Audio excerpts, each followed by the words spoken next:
Electrostatics lecture number 8। आज के lecture में हम कंसीडर करेंगे Coulomb's law in vector form.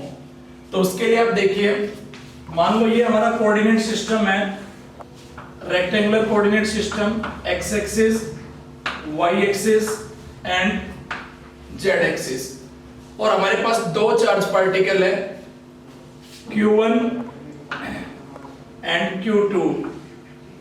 जो Q1 चार्ज पार्टिकल है उसके कोऑर्डिनेट से let's say x1 y1 z1, जो Q2 है उसके कोऑर्डिनेट से x2 y2 z2, और हमें इनके बीच में इलेक्ट्रोस्टैटिक फोर्स फाइंड आउट करना है। ठीक है, तो यहां पे अगर हम देखें पोजीशन वेक्टर ऑफ Q1 का पोजीशन वेक्टर R1, ये जो चार्ज है ये हमारे पास Q1, तो R1 is equal to x1 i cap plus y1 j cap plus z1 k cap. Similarly position vector of Q2 का position vector R2 x2 i cap plus y2 j cap plus z2 k cap. Line joining the origin to this point, ये charge Q2, ये हमारे पास हो गया R2, ये origin. अब जो फोर्स एक्ट करेगा, electrostatic force between Q1 and Q2 will act along the line joining the two charges. जो फोर्स होगा वो इस लाइन के अलोंग एक्ट करेगा। अब अगर हम देखें vector directed from Q1 to Q2, 1 से 2 की तरफ जो वेक्टर डायरेक्टेड है उसको हम लिखेंगे R21।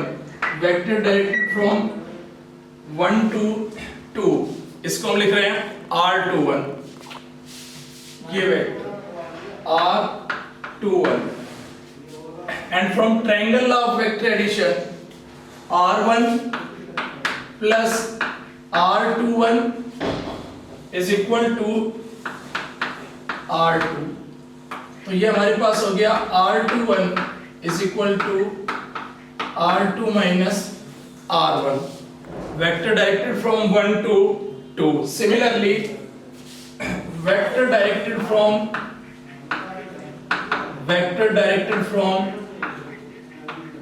Q2 to Q1, opposite vector, तो ऑब्वियस सी बात है उसको हम लिखेंगे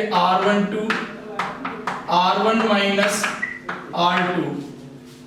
R21 and R12 are equal in magnitude and opposite in direction। ठीक है, ये दोनों का मैग्नीट्यूड सेम होगा क्योंकि दोनों सेम वेक्टर सेम लाइन के अलोंग एक्ट कर रहे हैं, मैग्नीट्यूड सेम है, डायरेक्शन जस्ट अपोजिट है। अब हम आते हैं फोर्स पे। आप यहाँ पे एज्यूम कर लो लेट्स से कि बोथ चार्जेस आर पॉजिटिव। अगर या both charges are negative, their product is positive, तो या तो दोनों चार्ज पॉजिटिव या दोनों चार्ज नेगेटिव है। इस केस में वो दोनों एक दूसरे को क्या करेंगे, रिपेल करेंगे। तो Q1 जब Q2 को रिपेल कर रहा है तो ये इस पे फोर्स इस डायरेक्शन में एक्सर्ट करेगा, और जब Q2 Q1 को रिपेल करेगा तो ये इस पे फोर्स इस डायरेक्शन में एक्सर्ट करेगा। इस फोर्स को हमने नाम दे दिया फोर्स ऑन 2 बाई 1, और ये हो गया फोर्स ऑन 1 बाई 2। क्लियर है? तो अब अगर हम लिखें force on Q2 by Q1, तो इसको हम क्या लिख रहे हैं F21, फोर्स ऑन 2 बाई 1। तो F21 क्या हो जाएगा, F21 is equal to Q1 Q2 upon 4 pi epsilon naught, इनके बीच का डिस्टेंस R21 की मैग्नीट्यूड का स्क्वायर और यूनिट वेक्टर R21, 1 से 2 की तरफ जो यूनिट वेक्टर डायरेक्टेड होगा। सेम वे में force on Q1 by Q2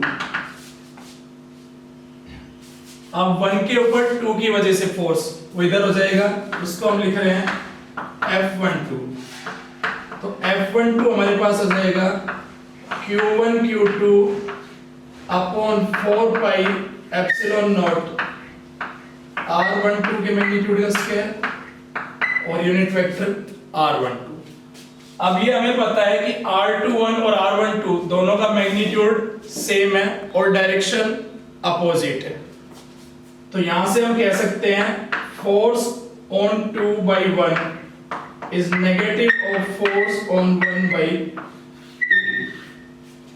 Q1 Q2 upon 4 pi epsilon naught दोनों में common, magnitude of R21 is equal to magnitude of R12 and unit vector R21 and unit vector R12 are in opposite direction और unit vector का magnitude 1.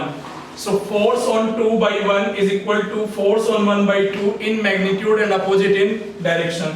It means यहाँ से अगर हम इसको action बोले तो ये रिएक्शन और इसको एक्शन बोले तो ये रिएक्शन, तो ये दोनों फोर्स क्या है, एक्शन रिएक्शन पेयर। अगर हम इनको डिफरेंट ऑब्जेक्ट कंसीडर कर रहे हैं, इसका मतलब हम ये कह सकते हैं कि Coulomb's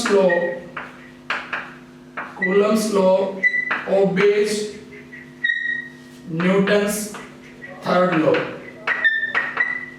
Coulomb's law Newton's third law को obey करता है। For every action there is an equal and opposite reaction, equal in magnitude and opposite in direction। दूसरी चीज जो हम यहां से देख सकते हैं, अगर आप इन दोनों फोर्सेस को एक ही मतलब इन दोनों जो चार्जेस है इस पूरे को हम एक ही सिस्टम मान लें, तो यहां से हमारे पास क्या हो जाएगा, force on 1/2 plus force on 2/1 is 0। अब क्योंकि ये पूरा एक ही सिस्टम ले लिया है तो ये दोनों फोर्स क्या हो गए, internal forces, and the sum of internal forces in any system is always 0। तो हम किसी भी वे में देख सकते हैं, या तो दोनों चार्जेस को अलग अलग सिस्टम देखें या इन दोनों चार्जेस को एक ही सिस्टम देखें। अलग अलग देख रहे हैं तो एक्शन रिएक्शन पेयर है, विद इन ए सिस्टम देख रहे हैं तो दोनों इंटरनल फोर्स है, equal in magnitude opposite in direction. अब कई बुक्स में क्या होगा, आपको इस चीज का ध्यान रखना है, हमने यहाँ पे जो कन्वेंशन अप्रोच की, जब हमने F21 लिखा है तो हमने क्या बोला, force on Q2 by Q1, यानी कि हमने जो नोटेशन यूज की है उसमें जो पहले लिखा हुआ है उस पे फोर्स लग रहा है और जो बाद में लिखा हुआ है वो उस पे फोर्स एक्सर्ट कर रहा है। कुछ बुक्स में इसी नोटेशन को क्या लिखा जाएगा, F21 force by Q2 on Q1, force by Q2 on Q1। अब मीनिंग चेंज हो गया है, अब फोर्स किस पे एक्सर्ट हो रहा है, 1 पे, और एक्सर्ट कौन कर रहा है, Q2। जबकि हमारी जो नोटेशन है हमने जो फॉलो किया है वो जो पहले लिखा हुआ है उस पे फोर्स है और दूसरा है वो एक्सर्ट कर रहा है। कुछ बुक्स में ये नोटेशन भी यूज हो सकती है, तो गलत इसमें कुछ भी नहीं है। जब भी आप लिखोगे तो आपको मेंशन करना जरूरी हो जाता है कि F21 का आपने जो लिखा है उसका मीनिंग क्या है, कि फोर्स ऑन 2/1 या फोर्स बाय 2 ऑन 1, क्योंकि दोनों केसेस में मीनिंग डिफरेंट है। तो इस चीज का ध्यान रखना है, हम ये फॉलो करेंगे। हम जब भी F21 लिखेंगे तो फोर्स ऑन 2/1, हमने लिखा F12 फोर्स ऑन 1/2, तो इस चीज का ध्यान रखना है। तो ये जो दोनों ही एक्सप्रेशन है, ये एक्सप्रेशन और ये एक्सप्रेशन, ये कूलम्ब्स लॉ को रिप्रेजेंट कर रही है किस फॉर्म में, वेक्टर फॉर्म में। अब इसको हम थोड़ा सा और अलग वे में लिख सकते हैं, किस तरह से वो देखिए,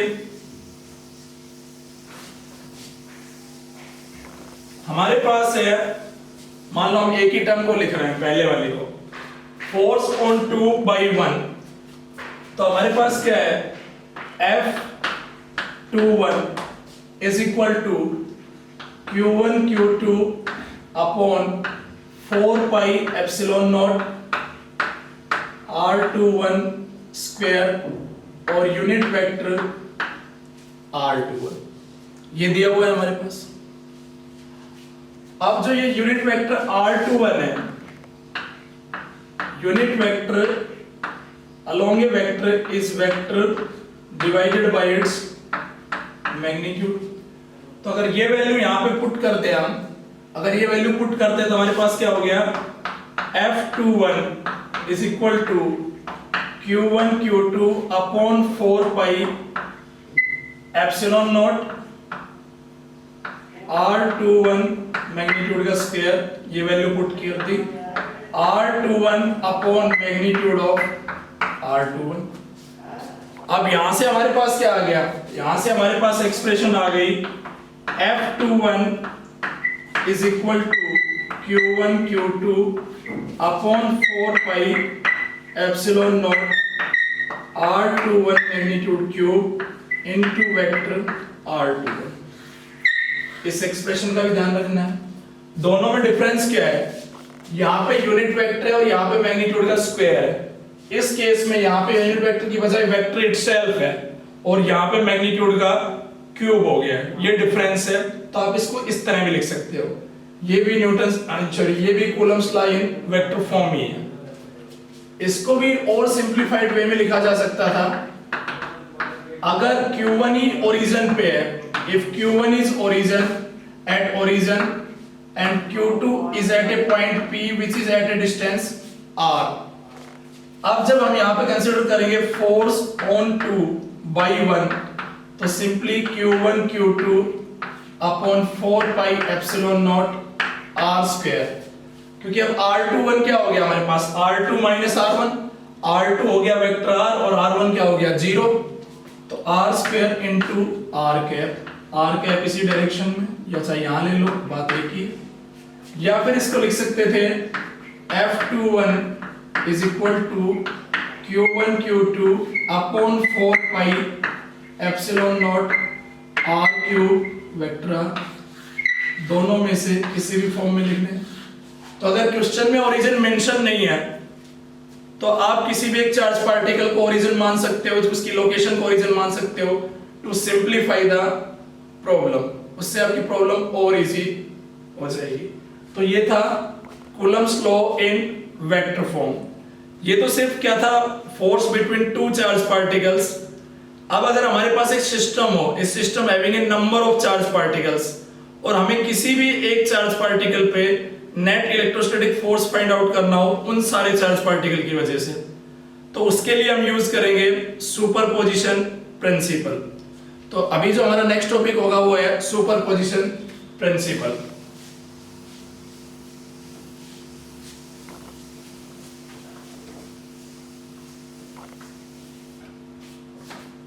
next topic superposition principle to find out electrostatic force on a point charge due to a various number of charge particles। तो सबसे पहले हम स्टेटमेंट देख लें, उसके बाद मैथमेटिकल एक्सप्रेशन भी देखेंगे। तो सुपरपोजिशन प्रिंसिपल के दो पार्ट हैं। पहले आप कंसीडर करो कि ये हमारे पास एक चार्ज पार्टिकल है Q1 और इसके सराउंडिंग में बहुत सारे चार्ज पार्टिकल रखे हुए हैं, ठीक है। ये मान लो Q2, Q3 and so on up to Qn, और इसके बीच की सेपरेशन है R1, इनके बीच की separation R2, R3 and up to Rn। या सिंप्लीफिकेशन के लिए हम क्या कर सकते हैं, ये जो चार्ज पार्टिकल है इसको आप Q1 की बजाय Q0 ले लो, इसको Q1 ले लो, इसको Q2 ले लो, तो ये हमारे पास सिंपल हो जाएगा R1, R2 and so on up to Rn। और इस चार्ज पार्टिकल पे हमें इन सब की वजह से इलेक्ट्रोस्टैटिक फोर्स फाइंड आउट करना है। और जो हम ये मान के चल रहे हैं कि सारे चार्ज पार्टिकल सेम नेचर के हैं, पॉजिटिव मान लो, ताकि हमारे जो एक्सप्रेशन राइट आउट करें वो एक यूनिफॉर्मिटी आ जाए। हालांकि रियल में चाहे वो पॉजिटिव और नेगेटिव आप वैल्यू पुट करोगे तो आंसर सेम आएगा, उससे कोई फर्क नहीं पड़ेगा। तो सबसे पहली चीज सुपरपोजिशन प्रिंसिपल में वो पहला पॉइंट क्या है कि electrostatic force between two point charges is not affected by the presence of other charges। is not affected by the presence of other charges। इसका मतलब क्या है कि अगर हमारे पास दो चार्ज पार्टिकल है Q1 एंड Q2 और इनके बीच की सेपरेशन R है और ये वैक्यूम में रखे हुए हैं, तो फोर्स बिटवीन 1 एंड 2 क्या होगा, Q1 Q2 upon 4 pi epsilon naught R square. अब चाहे यहाँ पे थर्ड चार्ज पार्टिकल हो, चाहे यहाँ पे फोर्थ हो, चाहे कितने भी चार्ज पार्टिकल हो, लेकिन 1 और 2 के बीच का इलेक्ट्रोस्टैटिक फोर्स चेंज नहीं होगा। हाँ, नेट फोर्स ऑन 1 चेंज होगा, net electrostatic force on 2 change होगा, ऑब्वियसली बात है, अब ये भी फोर्स एक्सर्ट करेंगे, बट 1 और 2 के बीच का फोर्स बाकी चार्जेस की प्रेजेंस से अफेक्ट नहीं होगा। ये तो पहला पॉइंट हो गया सुपरपोजिशन प्रिंसिपल का। दूसरा पॉइंट अगर आप कंसीडर करो तो दूसरा पॉइंट क्या बोलता है कि net electrostatic force on a given point charge due to a number of point charges is the vector sum of individual electric forces exerted by the other charge particles on this charge particle। इसका मतलब क्या है कि जो net force होगा Q note पे, वो ये जितने भी चार्ज पार्टिकल है उसके सराउंडिंग में, वो जितना भी फोर्स एक्सर्ट करेंगे उन सब का वेक्टर सम होगा इंडिविजुअल फोर्सेस का। जैसे पहले हम इससे और इसके बीच में फोर्स कैलकुलेट करेंगे Q1 और Q नोट के बीच में, वेक्टर नोटेशन में लिखेंगे, फिर Q2 और Q नोट के बीच में, फिर Qn मतलब Q3 Q4 and so on Qn और Q नोट के बीच में इंडिविजुअल फोर्सेस हमने कैलकुलेट किए। फिर अब आप उन इंडिविजुअल फोर्सेस का सम कर दो, तो net electrostatic force on Q note, उसको हम 0 से रिप्रेजेंट कर रहे हैं, Q note Q0, force on Q note by first particle, force on Q naught by second particle, force on Q naught by third particle, and so on, force on Q naught by nth charge। Simplified way में लिखिए तो ये क्या जाएगा, Q naught Q1 upon 4 पाई। अब हम ये मान रहे हैं कि जो R1 कैप ले रहे हैं ये हम इस डायरेक्शन में ले रहे हैं, ये R2 कैप ले रहे हैं हम इस डायरेक्शन में ले रहे हैं, Rn कैप ले रहे हैं हम इस डायरेक्शन में ले रहे हैं, तो हमारे पास Q1 Q not Q1 upon 4 pi R1 square R1 cap plus Q not Q2 upon 4 pi R2 square R2 cap plus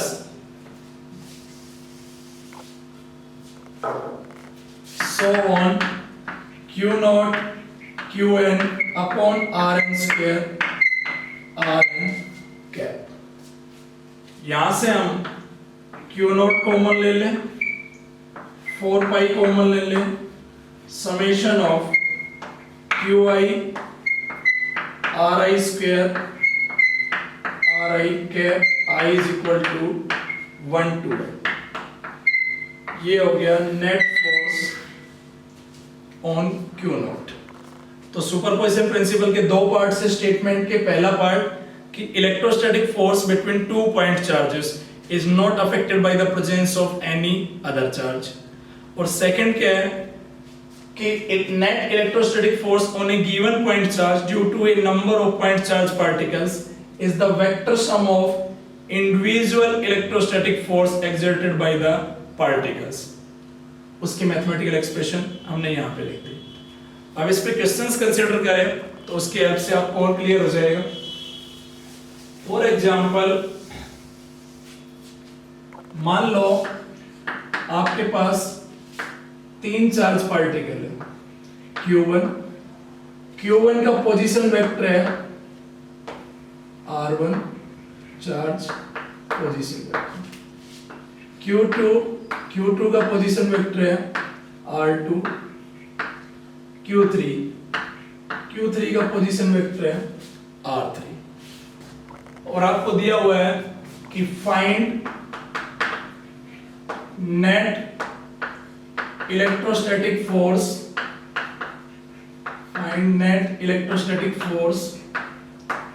on Q1। कि Q1 के ऊपर net electrostatic force find out करो। तो पहले हम डायग्राम की हेल्प से consider कर लें। तो आपके पास ये 3 चार्ज पार्टिकल्स हैं, x axis, Y axis, z axis. तो ये मान लो Q1 है, इसका पोजीशन वेक्टर दिया हुआ है R1। इधर मान लो Q2 है, इसका पोजीशन वेक्टर R2, और ये मान लो आपको दिया हुआ है Q3 जिसका position vector R3। Q1, Q2, Q3, and let us assume that कि तीनों पॉजिटिव चार्ज है। तो जो 2 है वो भी 1 को रिपेल करेगा, कुछ इस डायरेक्शन में फोर्स होगा, और 3 भी 1 को रिपेल करेगा, सारे पॉजिटिव चार्ज ले लिए, तो कुछ इस डायरेक्शन में फोर्स होगा। ठीक है, तो हमने जो नोटेशन लिखी थी जब हमने F21 लिखा था, तो उसका मतलब था कि फोर्स ऑन 2/1। तो यहां पे जब हम लिखेंगे F12 तो फोर्स ऑन 1/2। सेम वे में ये क्या हो गया, F13 फोर्स ऑन 1/3। और जो 2 से 1 की तरफ यूनिट वेक्टर डायरेक्टेड है, हमने देखा था कि जो 1 से 2 की तरफ डायरेक्टेड था उसको लिखा था R21। तो यहां पे जो 2 से 1 की तरफ डायरेक्टेड है वो R12, ये यूनिट वेक्टर। सेम वे में इधर जो यूनिट वेक्टर है वो R13। ठीक है, अब R12 क्या है हमारे पास, R12 unit vector directed from 2 to 1, 2 से 1 की तरफ directed. R2 plus R12 is equal to R1, तो R12 is equal to R1 minus R2. Similarly, R13 unit vector directed from 3 to 1, 3 से 1 की तरफ जो unit vector directed है उसको हम लिख देंगे R1 minus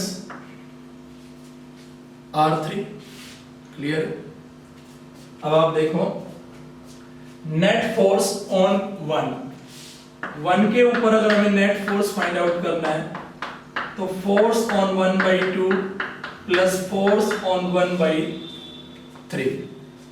ठीक है, ये हो गया। अब force on 1/2 Q1 Q2 upon 4 pi epsilon not R12 magnitude का स्क्वायर, R12 मैग्नीट्यूड स्क्वायर ना लेके अगर हम क्यूब ले लें, क्यूब, तो इधर हमें वेक्टर क्या लिखना पड़ेगा, R12। ये एक्सप्रेशन हम देख चुके हैं पहले। सेम वे में F13 के लिए क्या लिखेंगे, Q1 Q3 upon 4 pi epsilon not R13 magnitude का क्यूब इनटू वेक्टर R13। अगर हमें R12 का मैग्नीट्यूड कंसीडर करना हो तो R12 का magnitude of R1 minus R2। Same way में R13 magnitude of R1 minus R3, इसके पूरे का मैग्नीट्यूड। वैल्यूज पुट करनी है Q1 Q2 upon 4 pi epsilon naught R1 minus R2 cube into R1 minus R2 plus Q1 Q2 upon 4 pi epsilon naught R1 minus R3 magnitude का cube into R1 minus R3। जो given था उसके terms में हमने answer दे दिया। अगर आपको numerical value या actual value of Q1 Q2 Q3 given है और R1 R2 और R3 भी गिवन है तो आप वैल्यू पुट करके फाइनल आंसर न्यूमेरिकल वैल्यू भी फाइंड आउट कर सकते हो। अब इसी में हम एक और क्वेश्चन कंसीडर कर लेते हैं। मान लो यहाँ पे तो हमें पोजीशन वेक्टर दिए हुए थे, पोजीशन वेक्टर की बजाय अगर आपको कोऑर्डिनेट्स दे दिए जाए यहीं पे, अगर आपको कोऑर्डिनेट्स दे दिए जाए, जैसे Q1 के कोऑर्डिनेट से मान लो a 0 0, Q2 के कोऑर्डिनेट से 0 a 0 और Q3 के कोऑर्डिनेट से 0 0 a, और फिर पूछ लिया जाए कि find net electrostatic force on Q1, कि Q1 पे नेट इलेक्ट्रोस्टैटिक फोर्स बताओ, तो ये प्रॉब्लम कोई नई नहीं आई है। अब आपको R1 R2 और R3 गिवन है, आपको R1 कितना गिवन है, R1 is equal to a I cap, बाकी दोनों जीरो हैं। R2 आपको गिवन है a j कैप, R3 आपको गिवन है a k कैप। बहुत ही सिंपल प्रॉब्लम है। और जब R1 R2 R3 गिवन है तो R12 क्या हुआ, R1 minus R2 a common I cap minus j cap. इसका अगर आपको मैग्नीट्यूड फाइंड आउट करना हो तो a बाहर आ जाएगा, under root 1 square plus 1 square root 2a। Similarly अगर आपको R13 फाइंड आउट करना है तो R1 minus R3 a common I cap minus k cap. अब यहां पे इसका मैग्नीट्यूड फाइंड आउट करना है तो magnitude of R13 a common under root 2 यानी कि रूट 2a आ गया। अब आपको सिर्फ यहां पे वैल्यू पुट करनी है यहां पे, ठीक है। अब अगर वैल्यू पुट करें तो हमारे पास एक्सप्रेशन क्या हो जाएगी, Q1 Q2 upon 4 pi epsilon not R12 के मैग्नीट्यूड का क्यूब, इसका क्यूब, और ये कितना हो गया 2 root 2 a cube into R12 क्या है a I cap minus j cap plus Q1 Q3 upon 4 pi epsilon not magnitude का क्यूब 2 रूट 2 a क्यूब, ठीक है, into a I cap minus k cap. एक a से एक a cancel out हो जाएगा, दोनों में कॉमन क्या आ गया, Q1 common 4 pi epsilon nought 2 root 2 a square common. यहां क्या बचा, फर्स्ट टर्म में Q2 I cap minus j cap और सेकेंड टर्म में Q3 I cap minus k cap. इसको आप further I cap j cap k cap की terms में सोल्व करके लिखना चाहो तो लिख सकते हो, ठीक है। सुपरपोजिशन प्रिंसिपल को हम कंटिन्यू करेंगे नेक्स्ट लेक्चर में।